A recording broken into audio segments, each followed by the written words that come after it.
আসসালামু আলাইকুম। এডুসিটির পক্ষ থেকে সবাইকে স্বাগতম জানাচ্ছি। আমি আপনাদের ম্যাথ ইনস্ট্রাক্টর ইশরাক। আজকে আমরা শিখব ম্যাথমেটিক্স 3 এর অধ্যায় 9, যেখানে রয়েছে কোণ এবং গোলকের পৃষ্ঠের ক্ষেত্রফল এবং আয়তন। আমরা বিগত চ্যাপ্টার অর্থাৎ চ্যাপ্টার 8 এ যেটা শিখে আসছিলাম সেখানে ছিল পিরামিড সম্পর্কিত ক্ষেত্রফল ও আয়তন। আর এখন আমরা যেটা শিখবো সেটা হলো কোণ এবং গোলকের পৃষ্ঠ সম্পর্কিত ক্ষেত্রফল ও আয়তন।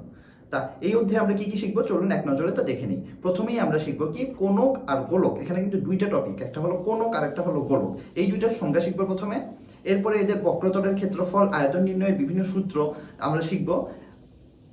এরপরে আমরা ম্যাথ করার আগে প্রথমে প্রয়োজনীয় সূত্রগুলো এক নজরে দেখে নেব এবং ফাইনালি আমরা পরীক্ষার কমন উপযোগী করে কিছু প্রশ্ন সলভ করার চেষ্টা করব। তাহলে চলুন আমরা শুরু করি। প্রথমেই আমরা শুরু করি কোণক এবং গোলক এই দুইটার সংজ্ঞা নিয়ে। এখন কোণক বা কোণ, ইংলিশে যেটাকে বলে কোণ, এটার সাথে আপনারা যদি আপনাদের পরিচিত করে দিই তাহলে আপনারা কোন আইসক্রিম কি আপনারা খেয়েছেন? কর্নেলি বা কোন আইসক্রিম যেগুলো বলে, এই যে এরকম টাইপের একটু দাম কত 45 বা 55 টাকা যে আইসক্রিমগুলো, এই যে সাইড বরাবর কি থাকে, সাইড বরাবর এখানে যে আপনার একটা মানে মচমচে, অনেকে বিস্কুট বলে বা বিভিন্ন কিছু বলে, এরকম একটা জিনিস থাকে আর উপরে এটার ভিতরে আইসক্রিমটা থাকে, তাই না? এটা কিন্তু অনেক টেস্টি। আপনারা, আমি জানি আপনারা ম্যাক্সিমাম এটা খেয়েছেন, অনেকের এটা একটা ফেভারিট আইসক্রিম। তো এই যে এটা দেখুন, এটাকে আমরা কেন কোন আইসক্রিম বলতেছি? এই যে দেখুন, এটা একটা কোণ তৈরি হয়েছে না এখানে, এই জন্য এটা, এই আকৃতিটাকে বলা হয় হলো কোণ আকার, কোণ আকার, তাই না? কোণ। বাংলায় এটাকে কি বলে জানেন? বাংলায় এটাকে বলে হলো মোচক, মোচক। যদিও আমরা এখানে মোচক শব্দটা ইউজ না করে আমরা এখানে কোণ বা কোণক শব্দটাই ইউজ করতেছি, ঠিক আছে? এখন তাহলে চলুন আমরা সংজ্ঞাটা দেখে নিই। সংজ্ঞাটা কি বলছে দেখুন, পিরামিডের ভূমির পরিসীমা অপরিবর্তিত রেখে বা স্থির রেখে বাহুর সংখ্যা অনন্ত বা অসীম পরিমাণে বৃদ্ধি করলে যে ঘনবস্তু উৎপন্ন হচ্ছে সেটাই হলো কোণ বা কোণক। এখানে আমরা এটাকে পিরামিডের সাথে একটু কম্পেয়ার করে আমরা সংজ্ঞাটা দিয়েছি, বিকজ আগের চ্যাপ্টারে আমরা পিরামিড সম্পর্কে পড়ে এসেছি। তো এখানে বলছে কি, পিরামিডের ভূমির পরিসীমা, ভূমিটা দেখুন, এই যে এটা ভূমি, ভূমি মানে নিচের যে অংশটা সেটা, তাই না? তা এই ভূমির পরিসীমাটা অপরিবর্তিত রাখতে হবে, মানে এটাকে কোনো চেঞ্জ করতেছি না আমরা। চেঞ্জ না করে উপরে যে বাহুটা, এই যে দেখুন, এই একটা বাহু, এই যে বাহুগুলো অনন্ত বা অসীম পরিমাণে, ওটা অনেকখানি বড় করতেছি, করতে করতে একটা পরিমাণ পর্যন্ত বৃদ্ধি করলাম, করলে যে ঘনবস্তুতে উৎপন্ন হচ্ছে তাহলে সেটাই হলো একটা কোণ বা কোণক। এটা হলো পিরামিডের পার্সপেক্টিভের সংজ্ঞা। এছাড়া আমরা যদি অন্যভাবে সংজ্ঞা দিই তাহলে কি বলতে পারি, একটি নির্দিষ্ট বিন্দুগামী সরল রেখা। এই যে দেখুন, মনে করি যে এই যে একটা সরল রেখা, যেটা এই বিন্দুগামী, তাই না? এই যে নিচের বিন্দুগামী, এর সাথে সমতলীয় নয় এরূপ একটি নির্দিষ্ট বক্ররেখার সাথে, এই যে মনে করেন যে সমতল, সমতল মানে একই প্লেনে, একই তল বরাবর, যেটা এই যে এই রেখাটা, সরল রেখাটা, আর এই যে এই বক্রতলটা কি সেম সমতলে? না, কিন্তু একটা আপনার এই বরাবর আর একটা এই বরাবর, দুইটা তল আলাদা। তো সেটাই এখানে বলছে, যদি অবিরত গড়িয়ে পড়ে। এখন কি বলছে, এই বরাবর যদি কোনো একটা কিছু আমরা অবিরত গড়িয়ে ফেলি তাহলে জিনিসটা কিভাবে পড়বে? এইভাবে পড়তেছে না, একটু কোন আকৃতি, কোন মানে একটু স্লাইডিং করে পড়তেছে না, এইভাবে উক্ত রেখার গতিপথ দ্বারা এটার যে গতিপথটা তৈরি হচ্ছে, এটা যদি এই দিক দিয়ে ফেলি তাহলে এইভাবে পড়তেছে, এই দিক দিয়ে যদি ফেলি এইভাবে পড়তেছে, এইভাবে এই গতিপথ দ্বারা যে ঘনবস্তুটা উৎপন্ন হচ্ছে সেটাকে কোণ বা কোণক বলা হচ্ছে। তাহলে ঠিক আছে, কোণের ভূমিটা যেটা, এই যে ভূমি আমরা যেটা দেখতেছি, মানে নিচের যে পার্টটা, যেটাকে ইংলিশে কি বলা হয় বলুন তো? বেস, তাই না? বেস। এখন এই ভূমিটা বৃত্তাকার হতে পারে, উপবৃত্তাকার হতে পারে। বলুন তো, বৃত্ত তো আপনারা জানেন যে এই যে একটা বৃত্ত মানে সব দিকেই সমান থাকবে, কেন্দ্র থেকে এই যে বৃত্ত বা রেডিয়াস যেটা, সেটা সব ক্ষেত্রে সমান থাকবে। উপবৃত্ত কি সেটা বলুন তো? বৃত্ত ইংলিশ হলো কি? সার্কেল। উপবৃত্ত মানে হলো যেটা হলো এইরকম, মানে যেটাকে বলে ইলিপস। এখানে এই বরাবর একটু, এই যে দেখুন, এই বরাবর একটু চ্যাপ্টা না, আর এই বরাবর একটু সরু না, এটাই চাপানো না, মানে অনেকটা ধরেন যে পৃথিবীর আকৃতিও আমরা বলি যে পৃথিবীর আকৃতি কিন্তু পুরোপুরি গোল না, উপবৃত্ত আকৃতির একটু, ঠিক আছে? তাহলে উপবৃত্তাকার মানে পুরোপুরি গোল না, ঠিক আছে? আবার কোণক বা কোণ খাড়াও হতে পারে, আবার তির্যক বা হেলানোও হতে পারে, বিভিন্ন ধরনের হতে পারে আর কি, সেটাই এখানে বলা হয়েছে। তাহলে চলুন এখন আমরা দেখি কি কিছু কোণক সম্পর্কিত কিছু সংজ্ঞা আমরা দেখি। প্রথমে আমরা দেখি যে সমকোণক। সমকোণক মানে যেটা খাড়া কোণক, এই যে খাড়া অবস্থায় রয়েছে কোণক, ওই যে আমরা যেটা কোন আইসক্রিমের কথা বলছিলাম, এই যে এরকম, এটা কিন্তু উল্টা দিকে আছে, তাই না? এটা এটা এটা কিন্তু পুরোপুরি খাড়া বলতে পারবো না। খাড়া মানে যেটা খাড়া করে রাখা যায়, এটা যদি আপনি মাটিতে রাখেন এটা কি খাড়া থাকবে? থাকবে না, পড়ে যাবে। বাট এই যে এইটাকে যদি আপনি রাখেন এটা কিন্তু খাড়া থাকবে, তাই না? ওকে, এটাই বলছে। সমবৃত্তভূমি কোণক মানে কি, সমকোণকের ভূমি যদি বৃত্তাকার হয়, এই যে সমকোণক মানে খাড়া কোণক, সেইটার আবার ভূমিটা কি হতে হবে? বৃত্তাকার হতে হবে। এক নম্বর কন্ডিশন কি? সমকোণক হতে হবে। দুই নম্বর কন্ডিশন হলো ভূমিটা বৃত্তাকার হতে হবে, ঠিক আছে? কোণের এই যে দেখেন, ভূমিটা বৃত্তাকার আর অক্ষ এবং উচ্চতা সমান, ঠিক আছে? তাহলে তাকে বলা হচ্ছে সমবৃত্তভূমি কোণক।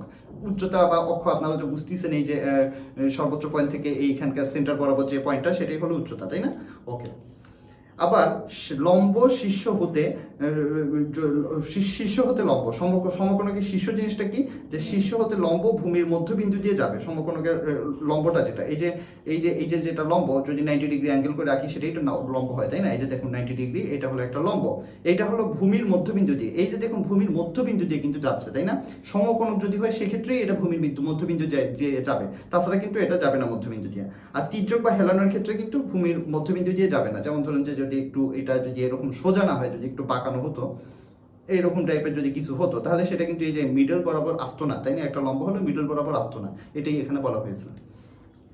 এখন আপনাদের যদি প্রশ্নে কোনো কিছু বলা না থাকে, যে ভূমিটা যদি উল্লেখ করা না থাকে যে ভূমিটা কিরকম, তাহলে আপনারা কি করবেন, অবশ্যই বৃত্তাকার হিসেবে ধরে নেবেন। ওকে, আরেকটা কি, কোনক বা কোণ বলতে সাধারণত আমরা এই সমবৃত্তভূমিক যে কোণকটা, সেটাই আমরা সাধারণত বুঝবো। তাহলে এখন সমবৃত্তভূমিক কোণই যদি আমরা বুঝি, তাহলে সমবৃত্তভূমিক কোণ নিয়ে আমরা চলুন আরো একটু স্টাডি করি, যেটাকে রাইট সার্কুলার কোণ বলা হচ্ছে। যেটা হলো কি, কোনো সমকোণী ত্রিভুজের সমকোণ সংলগ্ন বাহুদ্বয়ের একটিকে স্থির রেখে, এই যে দেখুন একটা সমকোণী ত্রিভুজ, তাই না? একটা সমকোণী ত্রিভুজ, এই সমকোণ সংলগ্ন বাহু, এই যে একটা সমকোণ সংলগ্ন একটা বাহু, এই যে একটা দুইটা বাহু, তাই না? সমকোণ সংলগ্ন বাহু একটাকে স্থির রাখে, হয় আমি এটাকে স্থির রাখলাম, না হয় এটাকে স্থির রাখলাম। আমরা ধরি যে আমরা এটাকে স্থির রাখতেছি, রেখে ওই বাহুর চারদিকে ত্রিভুজ সম্পূর্ণভাবে আবর্তিত হলে, দেখুন এই যে আপনি যদি এইভাবে চিন্তা করেন, এই যে এখানে এটা হলো ত্রিভুজ হিসেবে রয়েছে, এরকম একটা জিনিস রয়েছে, এটাকে আপনারা কি করলেন, আবর্তিত করলেন, মানে আবর্তিত মানে কি, রোটেশন করলেন, ঘুরালে জিনিসটা কেমন হচ্ছে বলুন তো? এই যে এই বরাবর এটা ঘুরে ঘুরে ঘুরে এরকম হয়ে যাচ্ছে, তাই না? এরকম হয়ে যাচ্ছে, এই বাসাও তো এরকম হলো, এই যে দেখুন একটা কোণ তৈরি হয়ে গেল, তাই না? এটা কি বলা হচ্ছে কি, সমবৃত্তভূমিক কোণ। ওকে, তাহলে যদি আপনাদের কখনো সংজ্ঞা আসে, তাহলে অবশ্যই আপনারা এইভাবে লিখবেন। এবার কোণের অক্ষ হলো যে বাহুর চারদিকে ওই ত্রিভুজটা আবর্তিত হবে। এই যে দেখুন একটা বাহুকে আমি স্থির রাখছিলাম, রাখে অন্য বাহুটা, এই যে এটাই হলো এখানকার অক্ষ, কারণ এই অক্ষ, এই যে এই লাইনটাকে বা এই বাহুটাকে কেন্দ্র করেই কিন্তু আমার এই কোণকটা আবর্তিত হচ্ছে। এই জন্য তাহলে যে বাহু দ্বারা আবর্তিত করে কোণকটা আবর্তিত হবে, যে বাহুর চারপাশে, সেটাই হলো তার অক্ষ। এই যে এখানে কিন্তু বলা রয়েছে কি, কোন শীর্ষবিন্দু হলো এ মানে একদম মানে যে টপ যে বিন্দুটা থাকবে সেটা হলো শীর্ষবিন্দু। তারপরে হেলানো উন্নতি হলো এসি, এই যে দেখুন হেলানো উন্নতি মানে উচ্চতাটা, তাই এটা হলো যেটা হেলানো সাইডের, এজন্য এটা হেলানো উন্নতি। আর উচ্চতা হলো বা উন্নতি হলো এবি, এই যে এটা হলো উচ্চতা। তাহলে দেখছেন এটা হলো হেলানো উন্নতি, আর এটা হলো উচ্চতা, ঠিক আছে? ওকে, সমবৃত্তভূমিক কোণের ক্ষেত্রে অক্ষের দৈর্ঘ্য এবং উচ্চতা সমান হয়, ঠিক আছে? অক্ষের দৈর্ঘ্য মানে অক্ষের দৈর্ঘ্য এবং উচ্চতাটা কি হবে, সমান হবে, ঠিক আছে? ওকে, এখন আমরা কোণক সম্পর্কে দেখলাম, এখন আমরা চলুন গোলক সম্পর্কে আলোচনা করি। গোলক আর বৃত্ত জিনিসটা কিন্তু সেম না। বৃত্ত হলো 2D, মানে এই যে আপনি এই ছবি আঁকতে পারবেন 2D, এর আছে কি দৈর্ঘ্য প্রস্থ আসলে সেভাবে বলা যায় না, বাট আপনি দৈর্ঘ্য বরাবর ধরে এটাকে একটা দৈর্ঘ্য ধরে নিতে পারেন। মানে এটাকে আপনি একটা এরকম কাগজের উপর আঁকতে পারবেন 2D, মানে কি দৈর্ঘ্য আছে এবং প্রস্থ আছে এরকম, সেই জিনিসটাকে 2D বলা হয়। এই দেখুন এটা এই বরাবর কিছু আছে, আবার এই বরাবর কিছু আছে, সেটা বলছে। আর হলো গোলক হলো যেটা একটা 3D বস্তু, যেটা কিন্তু ছবি এখানে অ্যাকচুয়ালি আঁকা সম্ভব না। মানে আপনারা চিন্তা করবেন যে একটা ফুটবল বা কোনো ওই যে আপনারা কি করবেন, যে গোলক নিক্ষেপ আছে না, গোলক নিক্ষেপ খেলার সময় যে গোলকটা নিক্ষেপ করা হয় সেটা হলো গোলক, ঠিক আছে?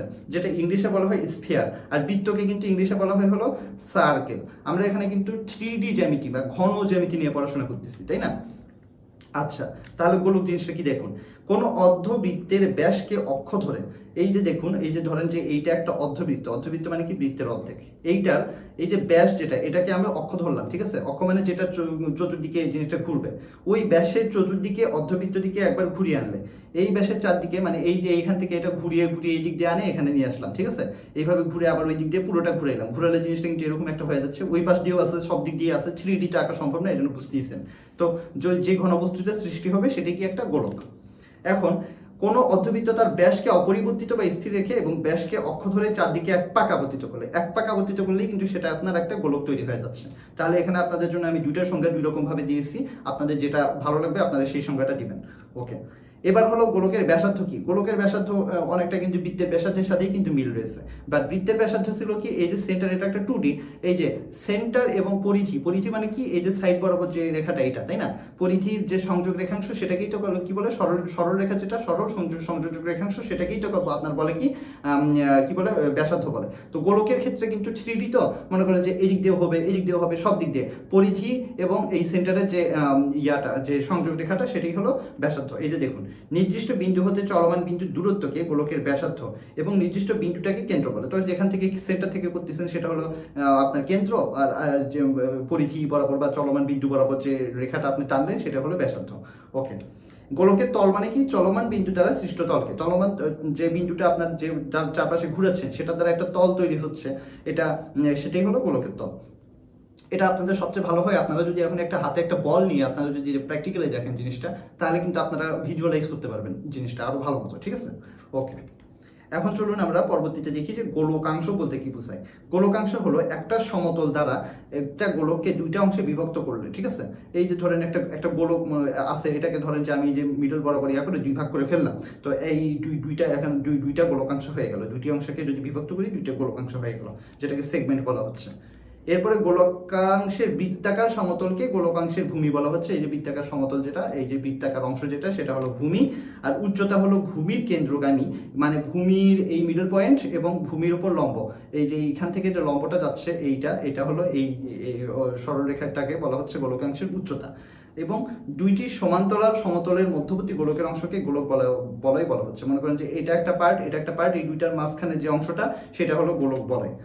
এবং সমতল দ্বয়ের মধ্যবর্তী দূরত্বকে বলয়ের উচ্চতা বলা, অর্থাৎ এই যে এই ডিস্টেন্সটা এটা হলো কি বলয়ের উচ্চতা। ঠিক আছে, তাহলে দেখুন এখানে কি বলা হয়েছে, এই যে গোলকটার ও হলো কেন্দ্র, এই যে ও কেন্দ্র দেখা যাচ্ছে, ও এফ হলো ব্যাসার্ধ, ও এফ, এই যে ও এফ হলো ব্যাসার্ধ, তাই না? সিডি হলো ব্যাস, সিডি কোথায়? এই যে সিডি, এটা পুরোটা কি ব্যাস। এম এন ডি একটা গোলকাংশ, এই যে দেখুন এম এন ডি একটা গোলকাংশ যার ভূমি এম ও এন, এই যে এম ও এন এটা হলো ভূমি, উচ্চতা হলো ওডি, এই যে উচ্চতা ওডি। এ বি এন এম বৃত্ত বলয়, এ বি এন এম এই পুরোটা একটা কি হলো বৃত্ত বলয়, আর যার উচ্চতা হলো ও ও প্রাইম, এই যে এটা। ঠিক আছে, আশা করি আপনারা জিনিসগুলো বুঝতে পারতেছেন খুব ভালো মতোই।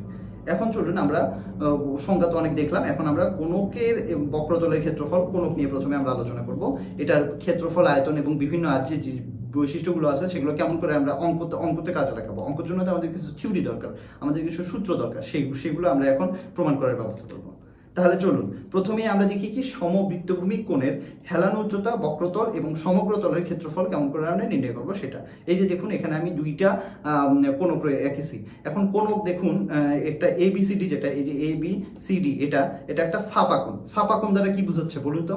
আপনারা মনে করেন যে কোন আইসক্রিম একটা কিনে আনার পরে মনে করেন যে এর ভিতরের যে পার্টটা, ওটা কি মাঝে মাঝে উল্টো করে যদি আপনি ধরেন তাহলে কি হবে? ভিতরের জিনিসটা পড়ে যেতে পারে না? মনে করেন যে ভিতরের জিনিসটা পুরোটা পড়ে গেল, জাস্ট আপনার খোসাটা থাকলো।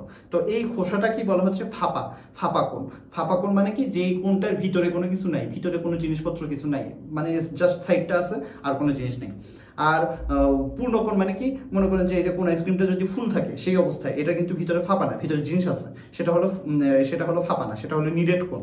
ওকে, তা ফাঁপা কোণ যেটার উচ্চতা ও এ সমান এইচ একক, এই যে এখানে ও হলো এই যে ও এ, এই যে এটা হলো এইচ একক, তাই না? হেলানো উন্নতি হলো এবি বা এবি সমান এল একক, এই যে এটা হলো হেলানো উন্নতি, আর একটা হলো উচ্চতা। ঠিক আছে, আর ভূমির ব্যাসার্ধ হলো আর একক, এই যে এটা হলো ভূমির ব্যাসার্ধ, তাই না? ওকে, আর হলো বৃত্তের পরিধি।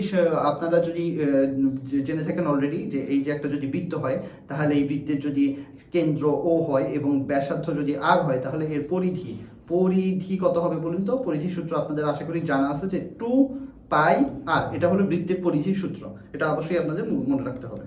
ওকে, তারপরে এই যে এখানে বৃত্তকলার ব্যাসার্ধ, অর্থাৎ এই ব্যাসার্ধটা, এটার কথা বলছে, এটা হলো আর ইকুয়াল এবি বাই এল একক, এই জিনিসটা যেটা সেটা। ওকে, এখন আমরা চলুন আরেকটু দেখি কি আছে এবার। এই যে মনে করলাম এটা একটা সমবৃত্ত ভূমি কোণ, যেটার ভূমির ব্যাসার্ধ হলো আর, এই যে ভূমির ব্যাসার্ধ, তারপরে কোণের উচ্চতা এইচ, যেটা আগেই আপনাদের বললাম, হেলান উচ্চতি হলো এল, আর অর্ধ শীর্ষকোণ হলো থিটা। ঠিক আছে, এই যে শীর্ষ হলো কি এ বিন্দু, তো শীর্ষকোণ কোণটা এই পুরোটা হলো শীর্ষকোণ, তার মধ্যে এইটা যেহেতু হাফ, এই জন্য এটাকে অর্ধ শীর্ষকোণ বলা হয়েছে। ওকে, এখন তাহলে চলুন এখান থেকে আমরা কি বলতে পারি। দেখুন এই যে এই পাশে এটাকে একটা সমকোণী ত্রিভুজ হয়ে গেছে না? দেখুন তো এই যে একটা সমকোণী ত্রিভুজ, তাই না? এখন সমকোণী ত্রিভুজে এই যে এখানে আমরা এটাকে এইচ বলছি বা উচ্চতা, এটাকে আমরা এল বা হেলানো উচ্চতা বলছি, আর এটাকে আমরা কি বললাম? আর, তাই না? মানে ব্যাসার্ধ। তো এইখানে যদি আমরা পিথাগোরাসের সূত্রটা অ্যাপ্লাই করি, পিথাগোরাসের সূত্রটা কি বলুন তো?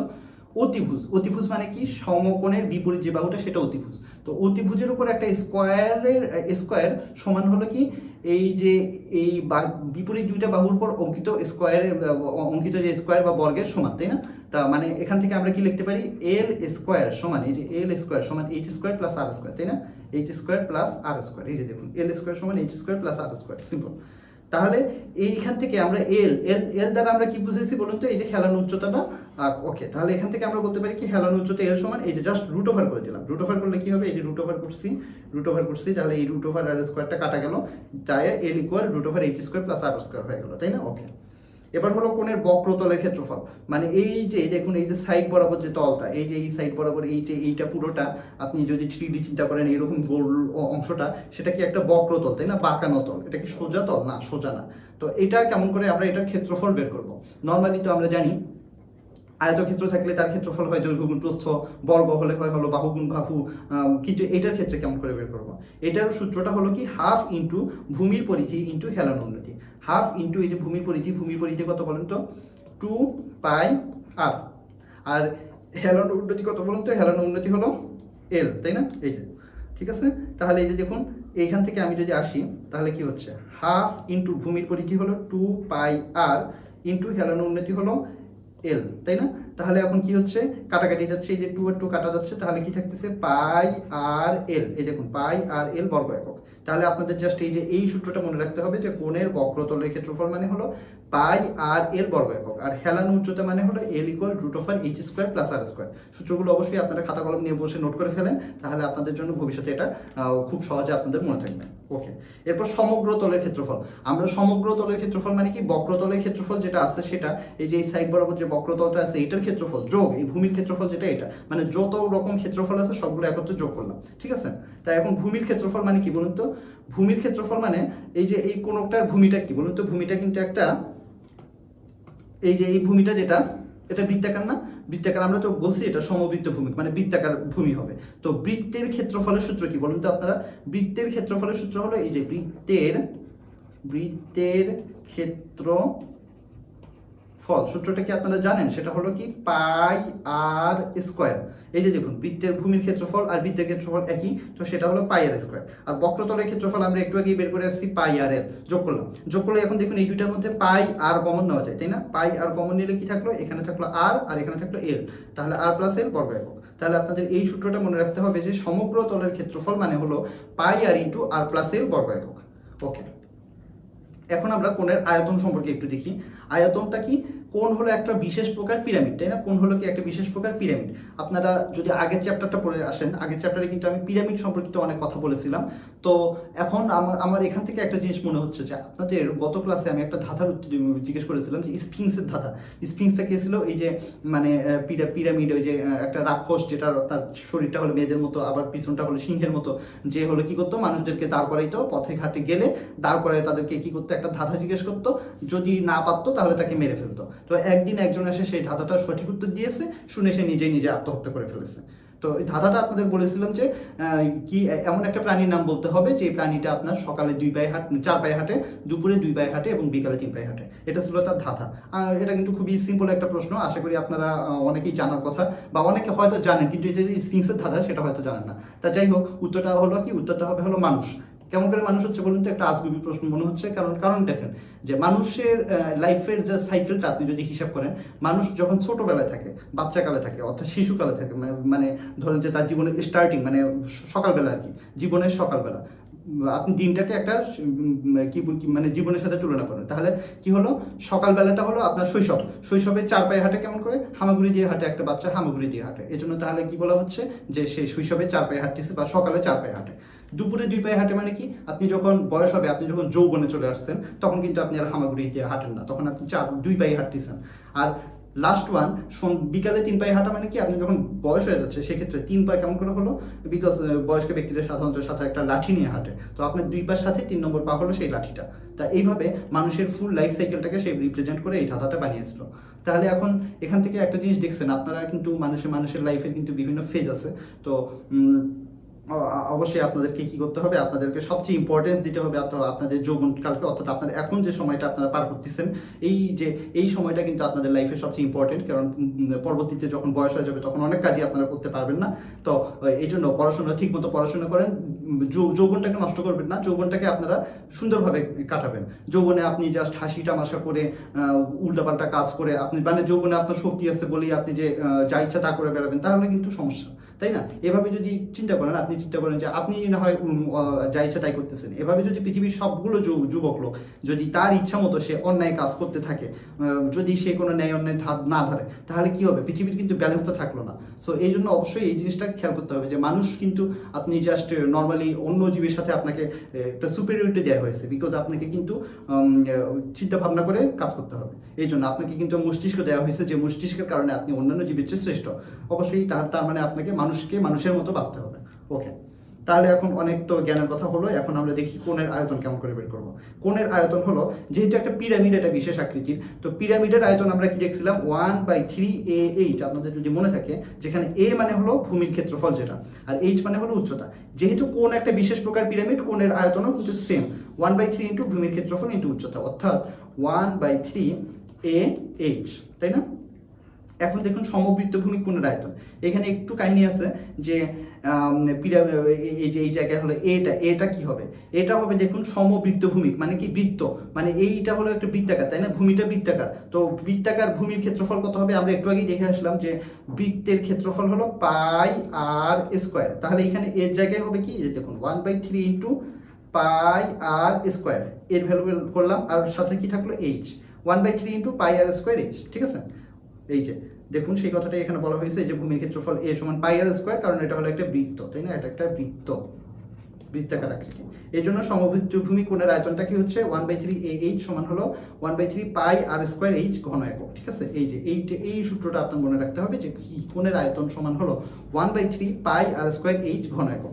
এটা কিন্তু জাস্ট আপনার যে শুধু এই যে পরীক্ষার জন্য কাজে লাগবে সেটা কিন্তু না, আপনার ভবিষ্যতেও কিন্তু আপনি যে কোনো চাকরির পরীক্ষাতে যান বা আপনি যে কোনো ধরনের আপনি যে কোনো জায়গায় অ্যাপ্লাই করুন, যে কোনো ধরনের পরীক্ষা দেন না কেন, এই ধরনের প্রশ্ন কিন্তু আসে যে কোণের আয়তন কত, তা একটা আপনার কোণের উচ্চতা দেওয়া থাকলো, তারপরে হলো ভূমির রেডিয়াস দেওয়া থাকলো, অথবা ভূমির ক্ষেত্রফল দেওয়া থাকলো, দিয়ে বললো আপনাকে আয়তন বের করতে হবে, অথবা আপনাকে আয়তন বলা আছে সেখান থেকে বললো যে রেডিয়াসটা বের করো, অথবা এই হাইট বের করো।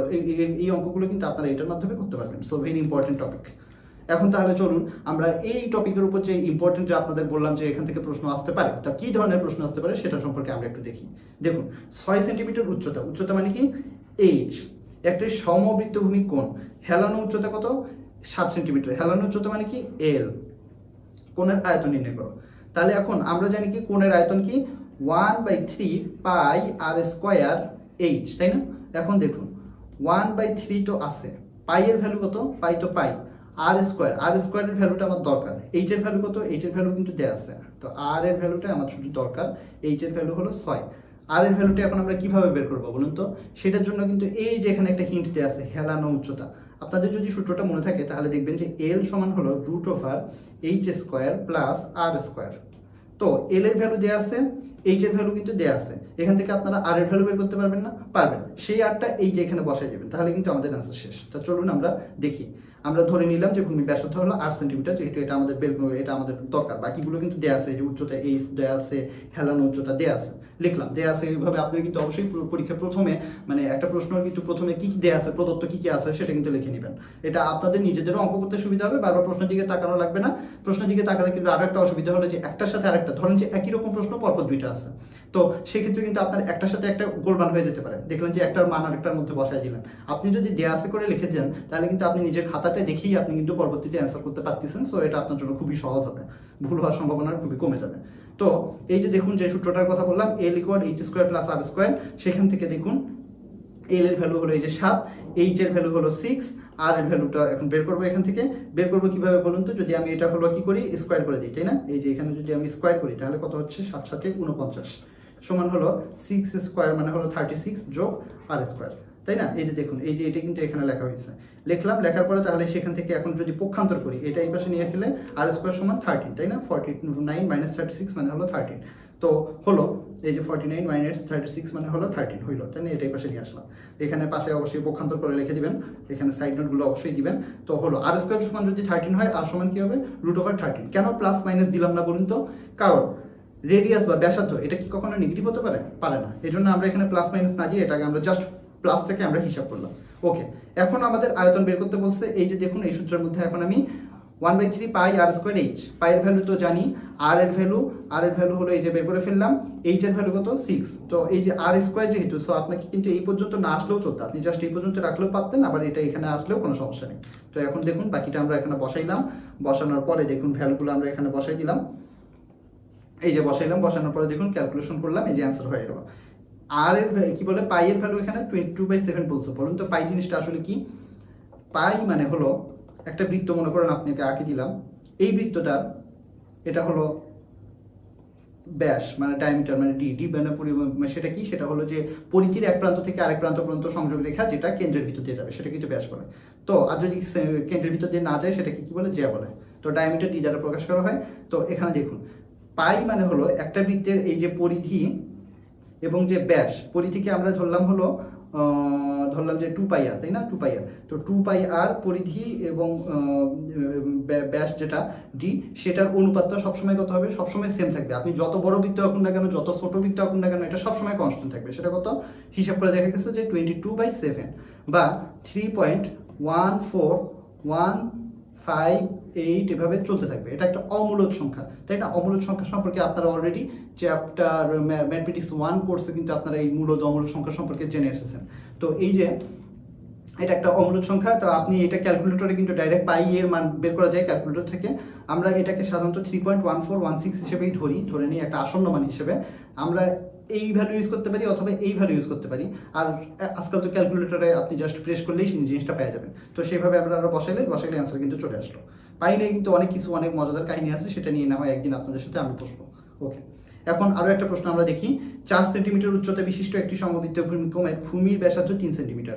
এই যে ভূমির ব্যাসার্ধ আর, এটা কত 3। তারপরে আয়তন ও সমগ্র তলের ক্ষেত্রফল বের করতে হবে। আর 4 সেন্টিমিটার উচ্চতা, তাহলে এইচ কত 4, তাই না? ওকে, আয়তন এবং সমগ্র তলের ক্ষেত্রফল, আয়তন মানে কত?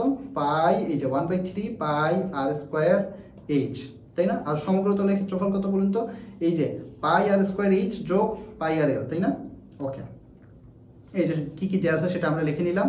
লেখার পরে আমরা এখান থেকে কি করলাম? এই যে এল এর ভ্যালুটা আমাদের দরকার, তাই না? কারণ এখানের মধ্যে কিন্তু পাই আর এল এর জিনিসটা কিন্তু আছে। তাহলে এল এর ভ্যালুটা বের করলাম। এল মানে আমরা জানি √h² প্লাস আর স্কোয়ার, দুইটারই ভ্যালু দেওয়া আছে, দুইটার ভ্যালু আমরা ক্যালকুলেট করে আসলো হলো 5। ওকে, এখন তাহলে কি করলাম? এই যে এটা কিন্তু এখানে কিন্তু খুবই সিম্পল। এখানে কিন্তু আপনার আর এর ভ্যালু দেওয়া আছে, এইচ এর ভ্যালু দেওয়া আছে, এটা ক্যালকুলেট করে ফেলতে পারবেন। দেখুন এই যে পাই এর ভ্যালু আপনি 22/7 বসাতে পারেন, 3.1416 বসাতে পারেন, অথবা ক্যালকুলেটর প্রেস করে করতে পারেন, কোনো সমস্যা নেই। আর স্কোয়ার, আর এর ভ্যালু ছিল কত? এই যে ভূমির ব্যাসার্ধ 3, তাহলে আর স্কোয়ার সমান কত হবে? 3 স্কোয়ার মানে হলো 9, তাই না? ওই যে 9। আর এইচ কত? হাইট হলো 4 সেন্টিমিটার দেওয়া আছে, তো এই যে 4। ওকে, ক্যালকুলেশন হইলো, কোণের আয়তন বের হয়ে গেল। এরপরে কি বলছে? সমগ্র তলের ক্ষেত্রফল। এই যে দেখুন পাই আর ইন্টু এল প্লাস আর, মানে এই যে দেখুন পাই আর স্কোয়ার যোগ পাই আর এল, মানে এই যে বৃত্তের ক্ষেত্রফল যোগ বক্রতলের ক্ষেত্রফল, তাই না? তাহলে এখানে কমন নেওয়া যাচ্ছে, পাই আর কমন নিলে কি হচ্ছে? আর প্লাস এল থাকতেছে, তাই না? ওকে, আপনারা জাস্ট যে কোনো একটা মনে রাখলেই আপনাদের সেটা দিয়ে করতে পারবেন। তো হলো, এখন এই যে দেখুন এল এর ভ্যালুটা আমাদের বের করার জন্যই কিন্তু আমরা এখানে এলটা এই কাজটা করছিলাম। এখন জাস্ট ভ্যালুগুলো বসাই, দেখুন ভ্যালুগুলো বসাইলাম। পাই এর ভ্যালু তো 22/7, আর এর ভ্যালু কত? এই যে কি বলে 3, এই যে 3 দেয়া আছে, এই যে দেয়া আছে 3। তারপরে এল কত? এল একটু আগে বের করলাম হলো 5, আর কত? আর হলো 3, তাই না? এই যে ভ্যালু বসাইলাম, ক্যালকুলেট করলাম, হয়ে গেল। ঠিক আছে, কত সিম্পল একটা অঙ্ক, তাই না? এখন আমরা দেখব কি কোণের ফ্রাস্টাম বা শীর্ষ শীর্ষকোণ, যেটা সম্পর্কে আপনারা কিন্তু অলরেডি পিরামিডেও চ্যাপ্টারটার মধ্যেও এটা কিন্তু ছিল। ঠিক আছে, ওটার সাথে কিন্তু এটা একদম রিলেটেড, যে একটা কোণের সেটার আপনার যদি উপরের প্রান্তটা যদি কেটে ফেলেন, ভূমির সমান্তরালে যদি কেটে ফেলেন, তাহলে নিচের এই অংশটা এটাই হলো কি বলে ফ্রাস্টাম বা শীর্ষকোণ, অর্থাৎ শীর্ষটা ছিন্ন করে ফেলা হয়েছে। ঠিক আছে, এই যে দেখুন সেটাই বলছে, ভূমি সমান্তরাল করে কাটতে হবে, সমান্তরাল করে, এইরকম বেকাতারা করে কাটতে হবে না, সমান্তরাল করে কাটে। উপরের অংশ কাটলে নিচের যে অংশটা থাকবে সেটাই হলো কোণের ফ্রাস্টাম। ওকে, এর প্রান্তদ্বয় পরস্পর সমান্তরাল দুইটি বৃত্তাকার সমতল ক্ষেত্রফল। ঠিক আছে, এই যে এটা একটা বৃত্তাকার ক্ষেত্রফল, আবার এটাও একটা বৃত্তাকার ক্ষেত্রফল হয়ে গেল, তাই না? ওকে, এটার আয়তনের সূত্রটা এটা এটা বেশি ইম্পর্টেন্ট না, বিকজ এখান থেকে তেমন একটা প্রশ্ন আসে না, তারপরেও আপনারা এটা পড়ে রাখতে পারেন আর কি। বলা তো যায় না কখন কোন জায়গা থেকে প্রশ্ন আসে, সেটা একদম শিওরলি বলা যায় না, জাস্ট আপনারা জানার জন্য পড়তে পারেন, তবে এটা বেশি ইম্পর্টেন্ট না। ওকে, এই যে এখান থেকে আমরা কিন্তু এই যেহেতু এখানে দুইটাই বৃত্তাকার, তো বৃত্তাকার মানে হলো পাই আর স্কোয়ার হয়, তাই না, আমরা তো জানি। তো সেখান থেকে আসলো এটা, এই যে আর বাকিটা আসলো, এই যে পাই আর স্কোয়ার ভ্যালুগুলো বসার পরে এই যে ক্ষেত্রফলের সূত্রটা বের হয়ে গেল, নাকি বলে আয়তনের সূত্র বের হয়ে গেল, তাই না। ওকে, ঠিক আছে। যেখানে হলো এই যে উপরের ভূমির ব্যাসার্ধ, মানে এই ব্যাসার্ধটা তো বড় আর এই ব্যাসার্ধ ছোট, এই জন্য এটাকে বড় হাতের হাত দিয়ে আর এটাকে ছোট হাতের হাত দ্বারা প্রকাশ করা হচ্ছে, এবং এইটা হলো উচ্চতা। চলুন আমরা এখন, এতক্ষণ তো কোণের বক্রতলের ক্ষেত্রফল আয়তন নির্ণয়ের বিভিন্ন সূত্র দেখলাম, এখন আমরা গোলক, এই চ্যাপ্টারে তো দুইটা টপিক, একটা কোণক এবং গোলক, তো গোলকের বক্রতলের ক্ষেত্রফল এবং আয়তন নির্ণয়ের সূত্রটাও আমরা এখন একটু দেখি। তো দেখুন, এই যে গোলকের আয়তন এবং পৃষ্ঠের ক্ষেত্রফল, গোলকের কিন্তু বক্রতল বলতে এখানে তেমন কিছু নেই, এখানে জাস্ট গোলকের ক্ষেত্রফল বললেই হতো, গোলকের ক্ষেত্রফল এবং আয়তন। তো গোলকের ব্যাসার্ধ আমরা যদি ধরে নিলাম আর একক যদি হয়, সেক্ষেত্রে আয়তন হলো ভি ইকুয়াল হলো, ভি দ্বারা আয়তনকে প্রকাশ করা হয় 4/3 পাই আর কিউব, ঠিক আছে, এই যে 4/3 পাই আর কিউব, ঠিক আছে। এবং ঘন একক, কেন ঘন একক, কারণ এই যে কিউব হলে কি হয়, ঘন হয়, এই জন্য। বা পাই ডি কিউব বাই 6 ঘন একক, মানে এটা আমরা কি জানি যে ডি ইকুয়াল হলো 2r, তার মানে আর ইকুয়াল কত, ডি বাই 2, তাই না। তাহলে এই দেখুন 4/3 আর মানে হলো ডি বাই 2, তাহলে pi into D by 2 whole cube, তাহলে হলো 4/3 into pi into D cube by 8, তাই না। এই যে দেখুন, এটা কাটা গেল, 3 × 6, তাহলে হলো কি পাই ডি কিউব বাই 6, তাই না। এই যে দেখুন, পাই ডি কিউব বাই 6 ঘন একক। ওকে, গোলকের তল বা পৃষ্ঠের ক্ষেত্রফলটা কি হবে, 4 পাই আর স্কোয়ার বর্গ একক বা পাই ডি স্কোয়ার বর্গ একক, ঠিক আছে। আর গোলকের বক্রতলের ক্ষেত্রফলটা হবে 2 পাই আর এইচ বর্গ একক, ঠিক আছে। এইটা হলো, তার মানে গোলকেরও কিন্তু বক্রতল আছে, গোলকের বক্রতল কোনটা আর তল বা পৃষ্ঠের ক্ষেত্রফল কোনটা, এই যে বক্রতল হলো সাইড বরাবর, যে এই যে সাইড বরাবর যেটা, এটা হলো বক্রতল, মানে বক্র সাইড বরাবর যেটা পরিধি বরাবর যে ক্ষেত্রফলটা সেটা, এবং তল বা পৃষ্ঠ হলো যে কোনো একটা তল বরাবর, এই যে কোনো একটা তল বরাবর যে ক্ষেত্রফল সেটা, ঠিক আছে। ওকে, এই যে দেখুন এখানে কোনটা দ্বারা কি বুঝাইছে সেটা কিন্তু আপনাদের লেখা হলো। ওকে, এই দ্বারা হলো গোলকাংশের উচ্চতা, এই যে দেখানো হয়েছে এই উচ্চতা, আর হলো ব্যাসার্ধ, তাহলে ডি হবে কি ব্যাস। ওকে, এখন আরো কয়েকটি বিশেষ সূত্র নিয়ে আমরা দেখি। প্রথমে আছে গোলকের আয়তন, গোলকাংশের আয়তন। একটু আগে আমরা দেখছিলাম গোলকের আয়তন, এখন যদি গোলকাংশের আয়তন হয় তাহলে দেখুন, তাহলে জিনিসটা কেমন হচ্ছে, পাই এইচ স্কোয়ার ইন্টু আর মাইনাস h/3 ঘন একক। ওকে, তারপরে হলো দেখুন গোলক বলয়ের আয়তন, এটা বড় বড় অনেক সূত্র, একটু আপনাদের কষ্ট করে মুখস্থ করতে হবে। তারপরে দেখুন গোলক কলার আয়তন, এই যে, ঠিক আছে, এই যে জিনিসগুলো আপনাদের কিন্তু একটু মুখস্থ করে নেবেন। তাহলে এখন দেখুন সেখান থেকে আমরা কিছু প্রশ্ন অ্যান্সার করি। প্রথমে দেখুন, এটা কিন্তু রচনামূলক প্রশ্ন, মানে একটু বড় টাইপের প্রশ্ন হবে, কিন্তু তারপরেও কিন্তু এটা খুবই সহজ একটা প্রশ্ন। জাস্ট আপনি আমাকে ফলো করুন, দেখবেন যে খুব সহজে আপনি অ্যান্সার করতে পারতেছেন। দেখুন কি বলছে, 6 সেন্টিমিটার, 8 সেন্টিমিটার এবং 10 সেন্টিমিটার ব্যাস বিশিষ্ট তিনটা ঘন গোলকের সংমিশ্রণে গঠিত গোলকের আয়তন এবং পৃষ্ঠের ক্ষেত্রফল নির্ণয় করো। অর্থাৎ এই যে একটা গোলক, দুইটা গোলক, তিনটা গোলক এখানে রয়েছে, তিনটা গোলককে কি করলো, তিনটা গোলককে একসাথে ভেঙে চুরে গলিয়ে ফেলার পরে নতুন একটা গোলক তৈরি করা হলো করলে, তাহলে এই যে লাস্ট যে গোলকটা তৈরি করা হলো, এইটার আপনার কি করতে হবে, আয়তন যেটা সেটা বের করতে হবে এবং পৃষ্ঠতলের ক্ষেত্রফলটা বের করতে হবে। তাহলে চলুন আমরা দেখি। আমরা ধরে নিলাম যে এটা যেহেতু একটু সাইজে একটু বড়ই হওয়ার কথা, তো এইটার আমরা ব্যাসার্ধ ধরে নিলাম বড় আর, এবং আয়তন ধরে নিলাম হলো বড় ভি, ঠিক আছে। ওকে, তাহলে প্রথম গোলকের আয়তন কি হবে, এই যে দেখুন আমরা কি জানি 4/3 পাই আর কিউব, এটা হলো কি গোলকের আয়তন, তাই না, এটা হলো গোলকের আয়তন। তো প্রথম গোলকের আয়তন আমরা V1 দ্বারা প্রকাশ করলাম, এবং প্রথমটার ব্যাস কত ছিল, ব্যাস ছিল 6 সেন্টিমিটার, তাহলে ব্যাসার্ধ কত হবে, 6 এর অর্ধেক মানে 3, তাই না, ব্যাসার্ধ হবে 3, এই যে 3, 4/3 পাই আর কিউব হইলো, তাই না, হইলো, একটা হলো। এবার দ্বিতীয় গোলকের আয়তন বের করি, দ্বিতীয় গোলকের হলো 8, মানে এটা হবে কি 4, এই যে 4/3 পাই 4 কিউব, তাই না, হলো। তৃতীয় গোলক হলো 10, মানে কি 4/3 পাই 5 কিউব, তাই না, হইলো, তিনটা হলো। এখন লাস্ট ফাইনালি যে নতুন গোলকটা যেটা তৈরি করবো আমরা, যেটা গলিয়ে নতুন যে গোলকটা তৈরি করবো, সেটার কত হলো, সেটার আয়তনটা আমরা এই যে এখানে ধরে নিয়েছিলাম ব্যাসার্ধ আর, আয়তন ধরে নিয়েছিলাম ভি, এই যে দেখুন 4/3 পাই বড় হাতের আর কিউব। আমাদের এই 8টা বের করা দরকার, আমরা কিন্তু বাকি সবকিছু জানি, শুধু আমাদের এই 8টা দরকার। এটা আমরা যদি বের করতে পারি তাহলে কিন্তু আমরা বাকি সবকিছু পাই যাবো। এখন দেখুন, এখন হলো এই একটা গোলক, এই একটা গোলক আর এই একটা গোলক, তিনটাকে আমরা কি করছি, তিনটা গোলককে ভেঙে চুরে গলিয়ে আর নতুন একটা গোলক তৈরি করছি। তার মানে এই তিনটা গোলকের যে আয়তন সেটা যোগ করলে এই গোলকের আয়তনের সমান হবে, তাই না। এই যে দেখুন, সেটাই আমরা এখন পরবর্তী পেজে করলাম। এই যে দেখুন নতুন যে গোলকটা করলাম সেটার আয়তন হলো বাকি তিনটা গোলকের আয়তনের যোগফল। তো এখন আমরা V1 V2 V3 value, V এর ভ্যালু একটু আগে বের করছি, সেগুলো আমরা এখানে বসালাম। জাস্ট এই যে এই দেখুন, খালি এখানে একটা বড় হাতের আর আছে, আর বাকি সবকিছু কিন্তু ভ্যালু আছে। তো এখান থেকে আমরা কিন্তু এই যে 4 পাই 3 এগুলো কিন্তু সব পাশ থেকে কিন্তু আমরা ইজিলি কেটে ফেলতে পারি, তাই না? দেখুন সব পাশ থেকে কাটলাম, তাহলে এই পাশে থাকলো r কিউব আর এই পাশে থাকলো 3 কিউব 4 কিউব 5 কিউব, তাই না? এই যে সুন্দর হয়ে গেল। এখন আপনারা জাস্ট ক্যালকুলেটর প্রেস করবেন, ক্যালকুলেটর প্রেস করে অ্যান্সার দেখবেন যে r ইকুয়াল 6 আসে। কেমন করে? এই তিনটা r কিউব সমান হলে দেখবেন যে 216 আসবে, তাহলে r ইকুয়াল আসবে হলো r ইকুয়াল হলো 6 আসবে। ক্যালকুলেটরে আপনারা এটা কেমন করে বের করবেন, এই যে কিউব রুট বলে একটা অপশন আছে, ক্যালকুলেটর কেমন করে ব্যবহার করতে হয় সেটা ট্রিক্স সম্পর্কে আমি আপনাদের শীঘ্রই একটা ক্লাস নিয়ে আসবো, আপনারা সেটা দেখার আমন্ত্রণ জানিয়ে এখন আপনাদের এই দেখাচ্ছি।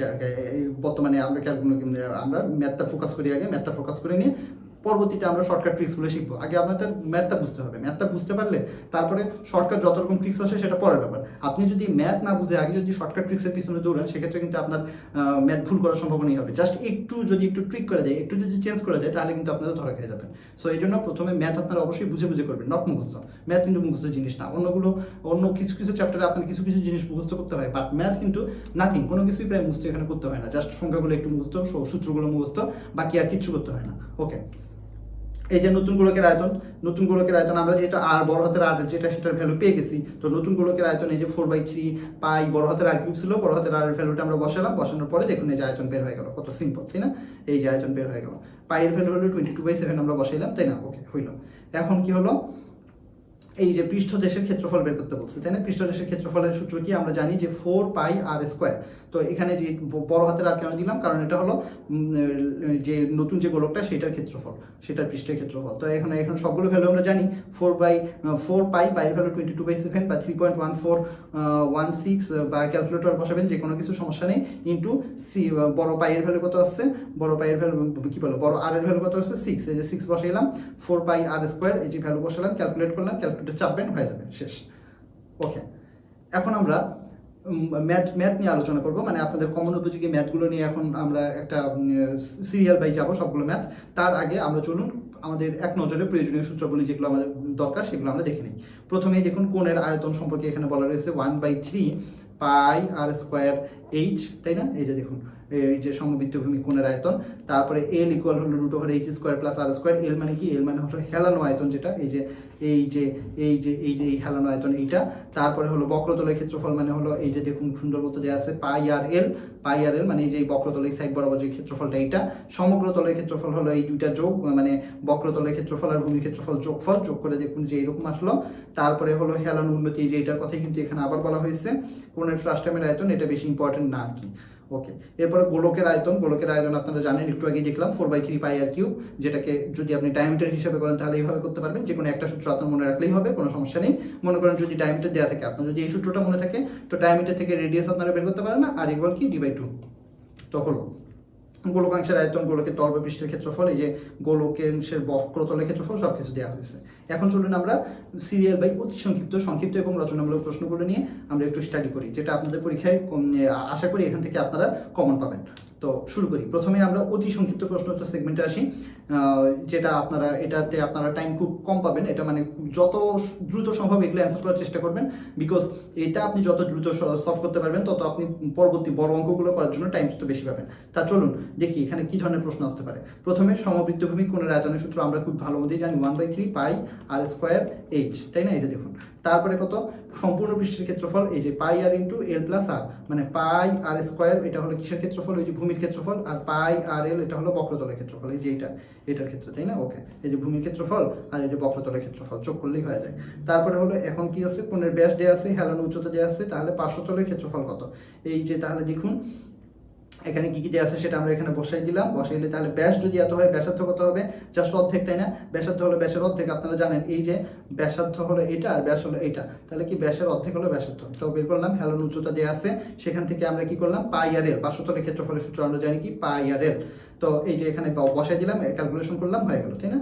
ওকে, এরপরে কি একটা সমবৃত্তাকার ভূমি বিশিষ্ট কোণকের ভূমির ক্ষেত্রফল দেওয়া আছে, উচ্চতা দেওয়া আছে। এটা কিন্তু খুবই সহজ, 1/3 AHD হয়ে যাবে, তাই না? দেখছেন 1/3 AHD হয়ে গেল। এরপরে কি আছে? 3 সেন্টিমিটার ব্যাসার্ধ, 4 সেন্টিমিটার উচ্চতা বিশিষ্ট হেলানো উন্নতি কত? হেলানো উন্নতির সূত্রটা কি বলেন তো? L সমান √h² প্লাস আর স্কয়ার। তো এখানে এই যে এটা আর আর এটা হলো এইচ, তাই না? এই যে জাস্ট কি কি আছে সেটা আমরা দিয়ে লিখে নিলাম, লেখানোর পরে তারপরে আমরা এই যে লিখলাম, দেখুন ক্যালকুলেশন করলাম, করলে কিন্তু হয়ে গেল, অ্যান্সার চলে আসলো কি 5। আমরা পজিটিভটা নিলাম, নেগেটিভটা কেন নিলাম না? কারণ হেলানো উন্নতি, এই যে হেলানো উন্নতি জিনিসটা কি, এই যে এই সাইড বার উন্নতি, এটা কি কখনো নেগেটিভ হতে পারে? পারে না, কারণ সবসময় এটা দেখতেছি আমরা পজিটিভ হবে। ওকে, ডি ব্যাসে বিশিষ্ট গোলকের আয়তন কত? এই যে দেখুন 4/3 পাই আর কিউব, আর কিউবের জায়গায় আমরা আর মানে হলো আমরা জানি কি d/2, তো ভ্যালু বসাইলাম, বসানোর পরে ক্যালকুলেট করলাম, এটা আসলো। আপনারা ডাইরেক্ট এটা মুখস্থ রাখতে পারেন, তাহলে ডাইরেক্ট আপনারা লিখে দিতে পারবেন। এবার হলো বলছে ব্যাসার্ধ যদি এত হয় তাহলে আয়তন কত? এই যে সূত্রটা এখানেই তো আছে, এটা অনুসারে আমরা বসালাম, বসালে কিন্তু আমাদের অ্যান্সার হয়ে গেল। আর এর ভ্যালু হলো এই যে আর এর ভ্যালু 6, বসাইলাম, হয়ে গেল, কমপ্লিট। এরপর হলো পৃষ্ঠের ক্ষেত্রফল নির্ণয় করতে বলছে। পৃষ্ঠের ক্ষেত্রফলের সূত্র আমরা জানি 4πr²। তো ঠিক আছে, এই যে আর এখানে দেওয়া আছে, তো আর কিছুই আমাদের দরকার নেই, জাস্ট ক্যালকুলেটরে ক্যালকুলেট করলাম, হয়ে গেল। পৃষ্ঠের ক্ষেত্রফল দেওয়া আছে, ব্যাস কত, আয়তন নির্ণয় করো।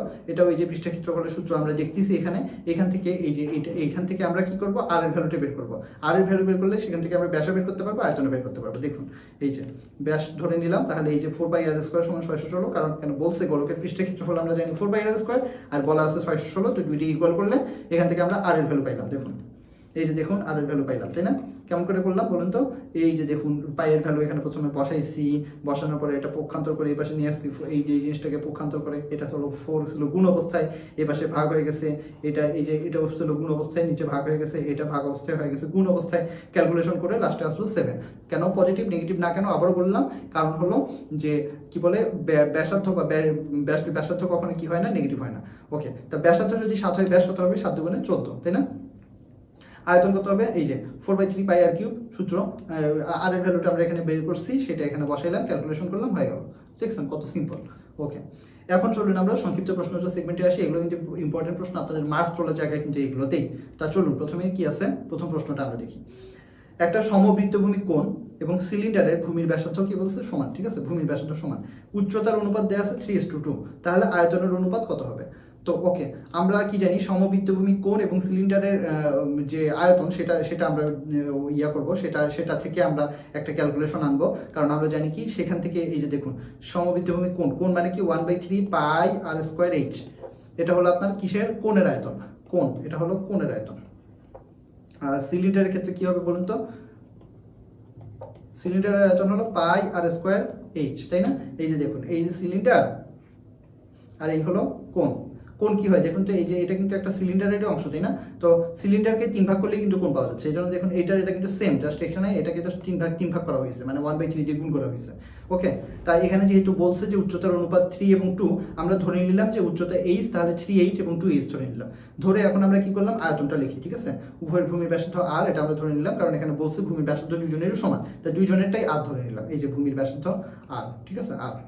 ওকে, এই যে দেখুন সমবৃত্তভূমি কোণের আয়তন এই যে 1/3 পাই r² h, তো r² h কত? এই যে সমবৃত্তভূমি কোণেরটা হলো 3h, কারণ 3:2 বলছে। এই যে বসাইলাম, বসানোর পরে ক্যালকুলেট করলে কি হচ্ছে, এই যে দেখুন 3 আর 3 কাটা যাচ্ছে, পাই r² h হলো, তাই না?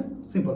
আর সিলিন্ডারের ক্ষেত্রে কি হচ্ছে 2h, তাহলে পাই r² h, এই h এর জায়গায় 2h বসাইলাম, বসানোর পরে আমরা জানি কি সূত্রটা হলো এই যে পাই r² h, পাই r² h এর ভ্যালু কত? 2h বসাইলাম, বসানোর পরে কি হলো, এই যে ক্যালকুলেট করলাম, হয়ে গেল। ঠিক আছে, এখন কি বলছে?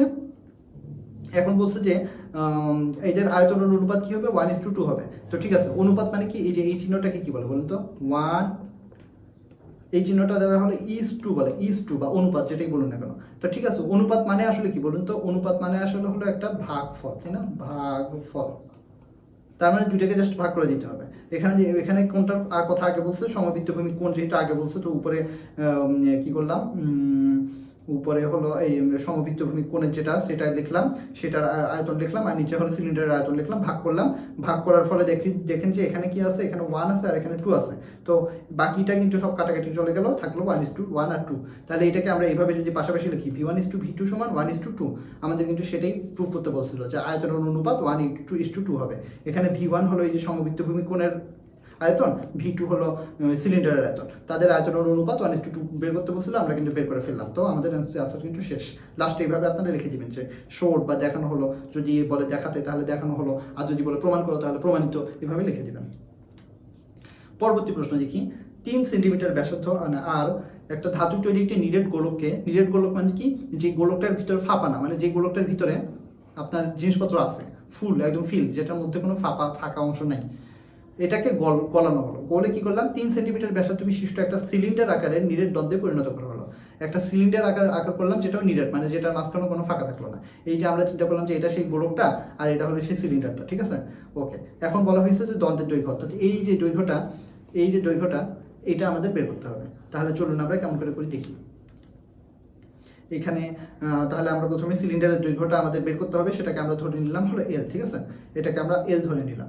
ওকে, এখন তাহলে এই যে দেখুন, এই যে কি বলছে, নিরেট গোলক আছে, তো গোলকটাকে গলিয়ে একটা নতুন কিছু বানাইলে সবসময় কি হয় জানুন, আয়তন দুইটা বের করবেন, দুইটা বের করে সমান দিয়ে দেবেন, দিয়ে সেখান থেকে আপনারা করে ফেলবেন। খুবই সিম্পল। এইটার আয়তন বের করবেন, এটার আয়তন বের করবেন, দুইটাকে সমান করবেন, তাহলে দেখবেন অচল যেটা থাকবে সেটা বের হয়ে যাবে।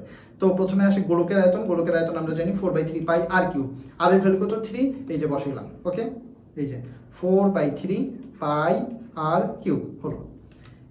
এখান থেকে এই যে ক্যালকুলেট করলাম, যে এটা হলো কি, আপনি ক্যালকুলেটরে বসাবেন, বসালে কিন্তু খুব সিম্পলি হয়ে যাচ্ছে, তাই না।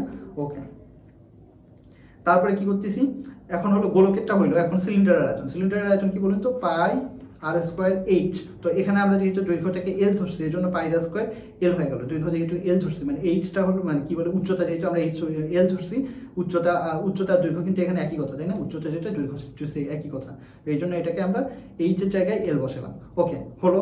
তাহলে এখন কি বলছে, এখন হলো আর কত, এই যে 3 সেন্টিমিটার ব্যাসার্ধ বিশিষ্ট সিলিন্ডারটারও আর হলো 3 সেন্টিমিটার ব্যাসার্ধ বিশিষ্ট, তো বসাই দিলাম। ওকে, তো এইটার ক্ষেত্রে আপনারা একটা কাজ করতে পারেন, যে এইটা এখানে বলতে পারেন যে R1, আর এটাকে বলতে পারেন R2, ঠিক আছে। তাহলে এটাকে R2 বলতে পারেন, আর এখানে যখন লিখবেন, এখানে একটা লাইন বেশি, ধরেন যে এই লাইনটা যদি আপনারা লেখেন, তাহলে R1 লিখতে পারেন, আর এটা R2 লিখতে পারেন, এইভাবে লিখতে পারেন, কোনো সমস্যা নেই। ওকে, আবার ইচ্ছা করলে নাও লিখতে পারেন, তবে লেখাটা ভালো আর কি। ওকে, এখন আমি কি বললাম, যে যেহেতু একটাকে গলিয়ে আরেকটি বানিয়ে ফেলছে, তার মানে কি দুইটার আয়তন কি হবে, সমান হবে। তো ঠিক আছে, দুইটা ইকুয়াল ধরলাম, ঠিক আছে। এই যে দেখুন, দুইটা ইকুয়াল ধরলাম। এখান থেকে এই যে পাই আর পাই কাটা গেল, এটা কত হলো বলুন তো, 4। তাহলে কি হচ্ছে, এল ইকুয়াল 4, তাই না। এই যে এল ইকুয়াল 4, তাহলে আমাদের কিন্তু দৈর্ঘ্য কিন্তু এটাই বের করতে বলছিল। এই যে আমরা কিন্তু ধরে নিয়েছিলাম যে দ্বন্দ্বের দৈর্ঘ্য কত, সেটাকে এল ধরছিলাম, সেটার ভ্যালু বের করলাম, সো অ্যান্সার হয়ে গেল। এখন আমরা কি দেখবো, একটা গোলক যেটা সমবৃত্তভূমি কোণের মাঝে পুরোপুরি খাপ খায়, মানে এই যে একটা গোলককে, এই গোলকটাকে এই কোণের মধ্যে আমি ঢুকালাম। মনে করেন যে একটা কোণ, এরকম কোণ আইসক্রিম আছে, যেটার মধ্যে আমি একটা ছোট বল ঢুকালাম, যেন এমন সাইজের একটা বল ঢুকালাম, যেটা ওই কোণটার মধ্যে ঢুকবে, পুরোপুরি ঢুকবে, এরকম না যে অর্ধেক থাকলো। এই যে দেখুন, এই যে এরকম না, এরকম ভাবে থাকবে না, পুরোপুরি ভিতরে ঢুকে গেল, পুরোপুরি মানে এই অবস্থায় ভিতরে ঢুকে গেল। এখন বলছে যে কোণের তির্যক উন্নতি ভূমির ব্যাসের সমান, ঠিক আছে। তির্যক উন্নতি, এই যে তির্যক উন্নতি, আর ভূমির ব্যাস হলো এই যে ভূমির ব্যাস সমান। কোণটির উচ্চতা হলো 9 সেন্টিমিটার, এই যে এটা হলো 9 সেন্টিমিটার, তাই না। তাহলে গোলকের তলের ক্ষেত্রফল বের করতে হবে। তাহলে চলুন আমরা শুরু করি। প্রথমে আমরা মনে করলাম যে কি, এই যে OAB সমবৃত্তভূমি কোণ, এই যে OAB সমবৃত্তভূমি কোণ সি কেন্দ্র বিশিষ্ট, এই যে সি কেন্দ্র বিশিষ্ট যে গোলকটা, সেটা এটার মধ্যে পুরোপুরি খাপ খায়। যদি খাপ খায়, তাহলে কি হবে বলুন তো, ভূমির ব্যাস কোনটা বলুন তো, OA। এই যে দেখুন, OA, আচ্ছা, OA সমান OB সমান AB, তাই না। এই যে AB, OA, OB, এই যে মানে তিনটা বাহুই কিন্তু সমান হচ্ছে, তাই না। এখানে কিন্তু তিনটা বাহুই সমান হচ্ছে। ওকে, তাহলে এখন কি হচ্ছে, এবং কোণের উচ্চতা হলো কোনটা, এই যে এটা হলো উচ্চতা, এটা হলো 9 সেন্টিমিটার, তাই না। এটা কিন্তু দেয়া আছে, এই যে উচ্চতা 9 সেন্টিমিটার দেয়া আছে এটা। ওকে, আচ্ছা, আর এটা হলো একটা সমবাহু ত্রিভুজ হয়ে গেল, তাই না, কারণ তিনটা বাহুই সমান হয়ে গেল, এই জন্য একটা সমবাহু ত্রিভুজ হয়ে যাচ্ছে, ঠিক আছে। ওকে, এখন কি করলাম, গোলকের ব্যাসার্ধটা আপনারা যদি চিন্তা করেন, এই যে দেখুন গোলক যেটা আছে, গোলকের ব্যাসার্ধ আমরা বের করবো কেমন করে বলুন তো। এই যে এটা একটা কি, সমবাহু ত্রিভুজ। তো সমবাহু ত্রিভুজের এই যে এটা হলো মিডল পয়েন্ট, এই বাহুর মিডল পয়েন্ট বরাবর, এটার মিডল পয়েন্ট, এই তিনটা যদি যোগ করলে কি হবে, এগুলো মধ্যমা না, মধ্যমা কি অবস্থায় ভাগ করে বলুন তো, 2:1 অনুপাতে ভাগ করে, মানে এই পাশে থাকবে 2 আর এই পাশে থাকবে 1, এই যে এই পর্যন্ত 2 আর এটা 1, এইভাবে ভাগ করে। তাহলে টোটালটা যদি, এই যে টোটালটা মিলে কত হচ্ছে, 3 ভাগ হচ্ছে। 3 ভাগের এই পার্টটা কত, 1 ভাগ, তাই না। ঠিক আছে, ওই জিনিসটা আমরা কাজে লাগিয়েছি। দেখেন এই জিনিসটা আমরা বের করতেছি, তাহলে এটা কি 3 ভাগের 1 ভাগ। এই যে দেখুন 3 ভাগের 1 ভাগ, তাহলে টোটালটা হলো কত, টোটালটা হলো 9 সেন্টিমিটার, তার 3 ভাগের 1 ভাগ কত, 3 সেন্টিমিটার, তাই না। এই যে হয়ে গেল। তো তার মানে আমরা কি করলাম, আমরা কিন্তু গোলকের ব্যাসার্ধ, এই যে ব্যাসার্ধ পেয়ে গেলাম। ওকে, ব্যাসার্ধ পেয়ে গেলাম। এখন তাহলে গোলকের সম্পূর্ণ তলের ক্ষেত্রফল আমরা এখন ইজিলি বের করতে পারবো, কারণ সম্পূর্ণ তলের ক্ষেত্রফল আমরা জানি 4 পাই আর স্কোয়ার বর্গ একক। তো আর এর ভ্যালু আমরা জানি, ক্যালকুলেট করলাম, হয়ে গেল, তাই না। এই যে দেখুন কমপ্লিট, আমাদের তাহলে গোলকের তলের ক্ষেত্রফল আমরা বের করে ফেললাম, তাই না। ওকে, দেখছেন কত সহজ কিন্তু অঙ্কটা। এখন আপনাদের জন্য কিছু সেট প্র্যাকটিসের জন্য, বাসায় প্র্যাকটিসের জন্য কিছু ম্যাথ দিলাম। এই যে দেখুন, আপনারা 6 সেন্টিমিটার, 8 সেন্টিমিটার, 10 সেন্টিমিটার ব্যাসার্ধের একটি 3টি ঘন গোলকের সংমিশ্রণে গঠিত আয়তন পৃষ্ঠের ক্ষেত্রফল বের করো, যেটা কিন্তু অলরেডি এই টাইপের অঙ্ক আপনাদের একটা উদাহরণে দেখানো হয়েছে। তারপরে জাস্ট মানে তিনটারই ভি বের করবেন, ভি বের করে তারপরে এই তিনটা যোগ করবেন, যোগ করে নতুন ভি যেটা সেটা সমান হবে। এটা 1 2 3 ধরলেন, এটা ভি ধরলেন, এইভাবে। এরপরে হলো কি, একটা গোলক সমবৃত্ত ভূমি খায়, তারপরে তলের ক্ষেত্রফল কত, যেটা একটু আগে আমরা দেখলাম। তারপরে কোণের হেলানো উচ্চতা আয়তন নির্ণয় করো, 6 সেন্টিমিটার উচ্চতা বিশিষ্ট। এগুলো কিন্তু আপনারা বাসায় জাস্ট নিজের নিজের একটু প্র্যাকটিস করবেন, তাহলে কিন্তু আপনারা আশা করি যে আপনাদের আর কোনো সমস্যা হবে না। এখন আমরা রচনামূলক প্রশ্ন আসি। এইখানে কিন্তু আপনাদের টাইম সবচেয়ে বেশি লাগবে এবং এখানেই কিন্তু আপনার সবচেয়ে বেশি মার্ক ক্যারি করে। তো অবশ্যই আপনারা টাইম নিয়ে চেষ্টা করবেন এইটা অ্যান্সার করার এবং মাথা ঠান্ডা রেখে চিন্তা করবেন, তাছাড়া কিন্তু আপনাদের ভুল হয়ে যাবে। তাহলে চলুন আমরা দেখি। 6 সেন্টিমিটার ব্যাস বিশিষ্ট, মানে ব্যাসার্ধ কত হবে 3, একটা কঠিন ধাতব গোলক, এই যে একটা কঠিন ধাতব গোলক যেটা সমবেত বিশিষ্ট, মানে সমান বিশিষ্ট, সমান ব্যাসার্ধ বিশিষ্ট, মানে সমান উচ্চতা বিশিষ্ট আর কি, একটা ফাঁপা গোলকে পরিণত করা হলো। তাহলে কঠিন ধাতব গোলক মানে এই যে দেখুন, এটার ভিতরে কিন্তু আপনার নিরেট, মানে এর ভিতরে কিন্তু জিনিস দিয়ে ভরা, এর ভিতরে কিন্তু ফাঁকা নাই। এখন একটা ফাঁপা গোলক বানাবো, এই যে একটা ফাঁপা গোলক বানাই ফেললাম, ঠিক আছে। ফাঁপা গোলক যখন বানালাম তখন কি হচ্ছে, এইখানে একটা আছে, জিনিসপত্র আছে, মানে এই জায়গার মধ্যে কিছু একটা আয়তন আছে। আর এই যে এই ভিতরকার এই আয়তনটা কিন্তু ফাঁকা, মানে এই আয়তনটা কিন্তু এর মধ্যে কিন্তু কোনো কিছু নাই, এটা কি ফাঁকা বোঝাচ্ছে, তাই না? মানে ভিতরে ফাঁকা থাকলো। তো এখন বলছে বহির্ভাগের ব্যাস 12 সেন্টিমিটার, তার মানে এই যে এইখান থেকে শুরু করে এই পর্যন্ত 12 সেন্টিমিটার ব্যাস, মানে ব্যাসার্ধ কত 6 সেন্টিমিটার, মানে এইটা হলো 6 সেন্টিমিটার। বলছে যে ভিতরের ফাঁপা অংশের ব্যাসার্ধ, মানে এই যে এই পার্টটা, তাই না? এটাকে আমাদের বের করতে হবে। তাহলে আমরা এখানে কি করব, প্রথমে এই টোটালটার আয়তন যেটা সেটা বের করব। টোটালটার আয়তন থেকে আমরা কি করব, এই যে এই আয়তনটা বের করব। এই আয়তনটা দুইটা যদি আমরা ডিফারেন্স করি, ডিফারেন্স করলে আমরা কিন্তু এই অংশটার আয়তনটা পেয়ে যাব, তাই না? ওকে, তাহলে চলুন। প্রথমে আমরা ধরে নিলাম যে ফাঁপা গোলকটির ভিতরের ব্যাসার্ধ 8 সেন্টিমিটার, এটা আপনার ধরার কোনো প্রয়োজন নেই, এটা আপনারা জানেন অলরেডি যে 3 সেন্টিমিটার, তো ধরলেন 3 সেন্টিমিটার, ঠিক আছে। এটা ধরার দরকার নেই, লিখলেন যে ফাঁপা গোলকের ভিতরের ব্যাসার্ধ 3 সেন্টিমিটার। যদি হয় তাহলে 4/3 পাই আর কিউব, এই যে বসালেন, এই যে 3 বসালেন, হইল। এখন কিলো বাহিরের আয়তন যেটা সেটা আমরা করলাম। বাহিরের ব্যাস আপনাদের দেওয়া আছে 12, তাহলে ব্যাসার্ধ হবে 6, এই যে মানে এই যে বাইরেরটা এটা হলো 6, এই যে এখান থেকে কি করলেন, এই বাহিরেরটা বের করলেন, ঠিক আছে। এখন দেখুন এই যে ফাঁপা গোলকের আয়তন কোনটা হবে বলুন তো? ফাঁপা গোলকের আয়তন হবে হলো এই যে এইটার আয়তন হবে হলো, আপনি যদি টোটাল আয়তনটা থেকে আপনি যদি এই ভিতরকার আয়তনটা বাদ দেন, তাহলে কিন্তু আপনি এইটার আয়তনটা পেয়ে যাচ্ছেন, তাই না? এই যে দেখুন টোটাল আয়তন কত, 4/3 পাই বড় হাতের আর কিউব, মানে এই যে টোটাল ব্যাসার্ধ নিয়ে যদি আপনি করেন টোটালটার আয়তন পাবেন।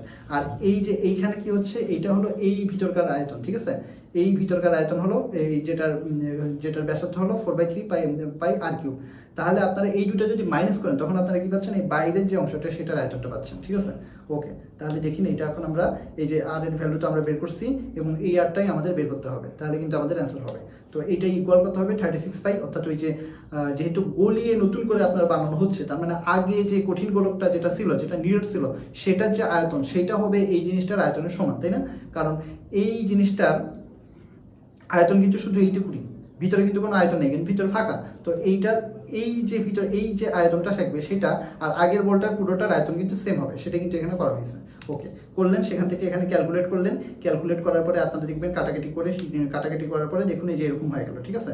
এইটা হওয়ার পরে এখান থেকে আমরা আর কিউব কেমন করে বের করবো বলুন তো? পক্ষান্তর করলাম, এই যে এইটা এই পাশে নিয়ে আসলাম আর এটা এই পাশে নিয়ে আসলাম, তাহলে এই যে এখানে লিখে দিবেন পক্ষান্তর করে পাই হলে আর কিউব যদি 189 হয়, তাহলে আপনাদের ক্যালকুলেটরের মধ্যে যে কিউব রুট ফাংশনটা আছে না, এইটা 189 করলে কিন্তু এই যে ব্যাসার্ধ আপনার চলে আসবে।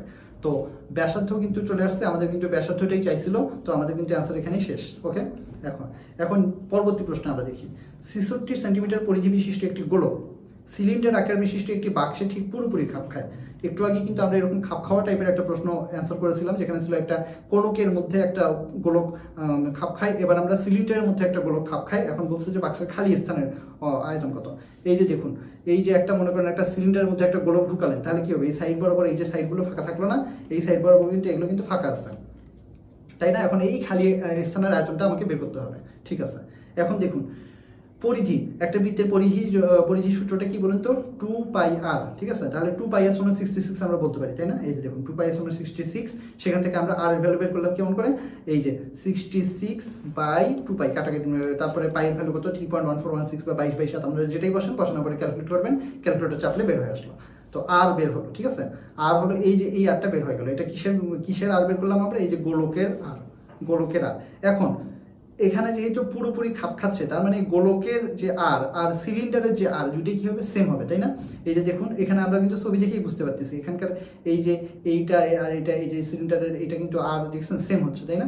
এই আরটা আর এই আরটা বা এই আরটা যেটাই ধরেন না কেন সেম হচ্ছে। তো ঠিক আছে, সেম হলো।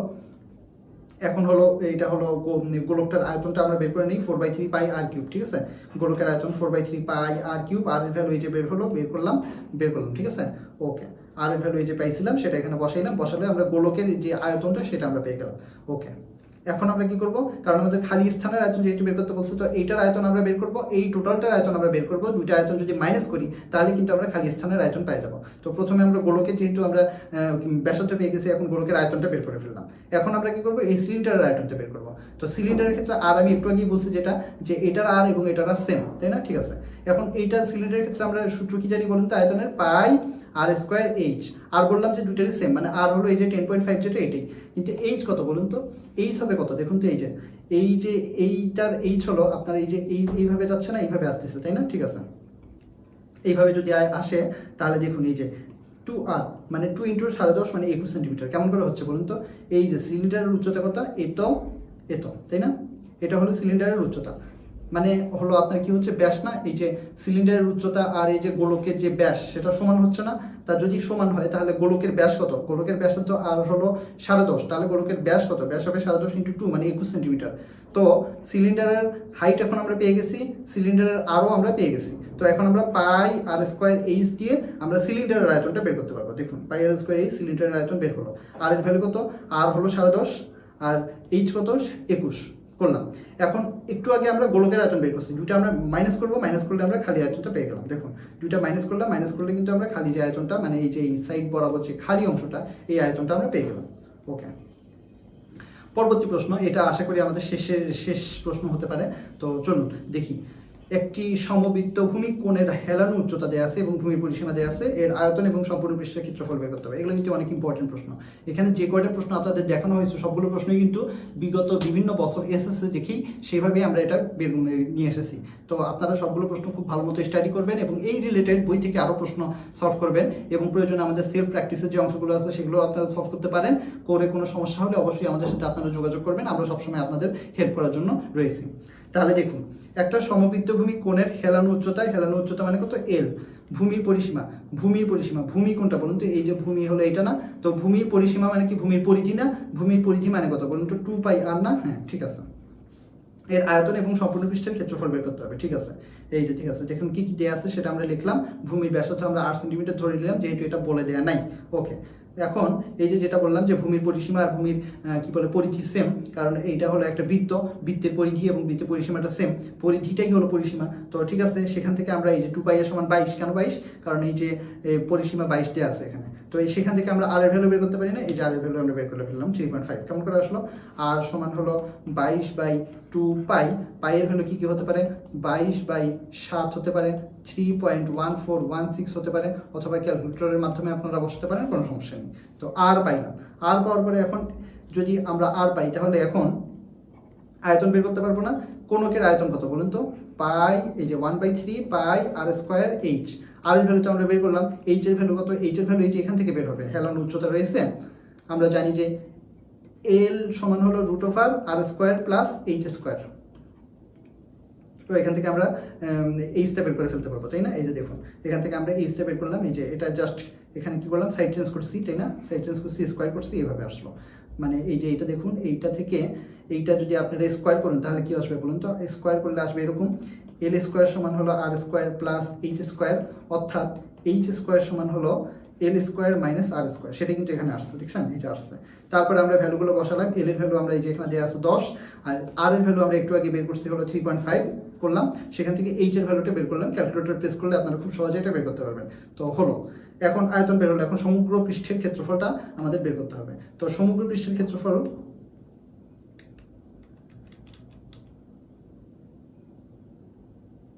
ও আচ্ছা, এখন আয়তন বের হয়নি আমাদের, এখন পর্যন্ত আমাদের এইচ মানে হাইটটা জাস্ট বের হয়েছে।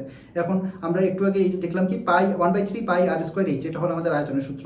তো সেই সূত্রের মধ্যে আমরা ভ্যালুগুলো বসাইলাম। এখন দেখুন পাই এর ভ্যালু 22/7, আর এর ভ্যালু একটু আগে আমরা বের করছি, এইচ এর ভ্যালু একটু আগে বের করছি, সবগুলো বসালে কিন্তু কোণের আয়তনটা বের হয়ে গেল। এই যে দেখুন আয়তন বের হয়ে গেল। এখন বলছে কি সম্পূর্ণ পৃষ্ঠের ক্ষেত্রফল। সম্পূর্ণ পৃষ্ঠের ক্ষেত্রফল কি আপনাদের সূত্রটা মনে আছে? এই যে পাই আর ইন্টু আর প্লাস এল, তাই না? ঠিক আছে, মানে পাই আর স্কোয়ার যোগ পাই আর এল, মানে এই যে এইটা হলো পাই আর স্কোয়ার, আর এই সাইড বরাবর বক্রতলটা হলো পাই আর এল, তাই না? ওকে, তাহলে দেখুন ক্যালকুলেট করলাম, সবগুলো কিন্তু আমরা ভ্যালু জানি। এই যে এটা এল, তারপরে এটা হলো আর, এটা হলো এইচ, সবগুলো আমরা ভ্যালু জানি, বসালাম, ক্যালকুলেট করলাম, হয়ে গেল। ঠিক আছে, প্রশ্ন কিন্তু খুবই সিম্পল, খুবই সহজ, খালি একটু মাথা ঠান্ডা রেখে আপনাদের কাজটা করতে হবে এবং দেখতে হবে কোনো পার্ট যেন বাদ না থাকে। এই যে এখানে কিন্তু দুইটা পার্ট ছিল, আপনারা যদি এমন যেন না হয় যে আপনারা একটা পার্ট অ্যান্সার করে মনে করলেন যে শেষ, কাজ হয়ে গেছে। এই যে এরকম লেজ লাগানো প্রশ্ন কিন্তু এটা অবশ্যই আপনাদের খেয়াল করতে হবে। অর্থাৎ একটা প্রশ্ন আপনারা সলভ করার পরে অবশ্যই প্রশ্নটা আরেকবার চেক করে নেবেন যে হ্যাঁ আমার আসলেই কমপ্লিট হয়েছে কিনা সম্পূর্ণ অ্যান্সার করা। ওকে, এখন আমরা আরেকটা প্রশ্ন দেখি। একটা সমবৃত্তভূমি সিলিন্ডার এবং সমবৃত্তভূমি কোণ উভয়ের উচ্চতা এইচ এবং একই ভূমির উপর অবস্থিত। বক্রতলের অনুপাত দেয়া আছে, বলছে এখন ভূমির ব্যাসার্ধ এত হবে সেটা দেখাতে হবে। ঠিক আছে, চলুন আমরা শুরু করি অঙ্কটা। এই যে এটা একটা আমরা দেখলাম যে একটা সমবৃত্তভূমি, মানে দুইজনের ভূমি কিন্তু সেম।